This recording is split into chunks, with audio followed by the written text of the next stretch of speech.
qu'aujourd'hui, il est clair que dans toute la sous-région, la première armée, c'est l'armée malienne.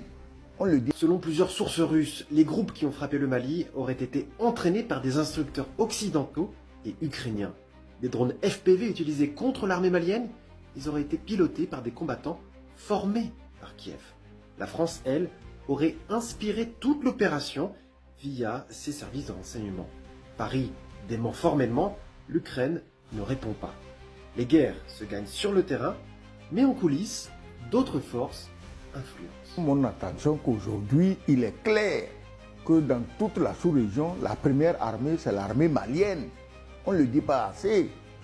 C'est l'armée malienne.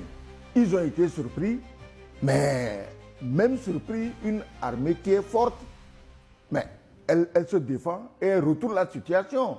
Tu te rappelles la guerre des 6 jours avec Israël, tu m'excuses de revenir toujours sur Israël, hein. La guerre du Kippour, ça veut dire que c'est le jour de la fête, tout le monde était à la fête et tous les pays arabes coalisés sont allés attaquer Israël. Israël était un pays militairement fort, il a retourné la situation en 6 jours. Donc, l'armée malienne aujourd'hui dans la sous-région est la plus forte. Sinon, comme il l'a souligné, 1 240 000 km². Mais est-ce que les gens imaginent ce que ça représente comme superficie? Tu prends le Nigeria, 933 000 km², le Bénin, 112 000 km², le Togo, 56 000, le Ghana, 328 000, la Côte d'Ivoire, 300 combien mille, tu ne fais même pas encore le Mali. Imagine que tu es à gérer cette superficie-là.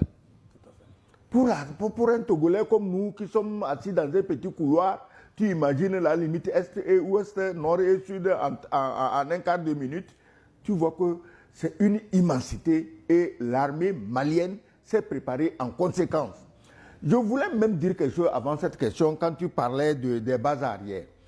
Aujourd'hui, un Malien connu qui jouait dans le jeu des mouvements, des marches, des protestations, que les gens avaient eu la naïveté de prendre pour un ami du peuple, à savoir l'imam Diko, il est où?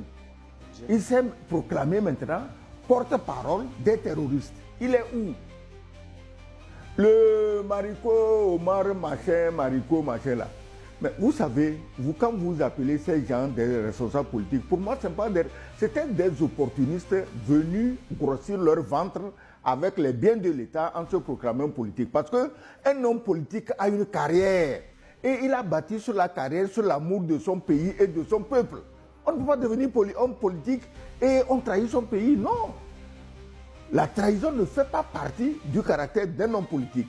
Si tu n'aimes pas un régime, c'est ton droit. Mais ne pas aimer un régime ne t'autorise pas à être bête, à être naïf.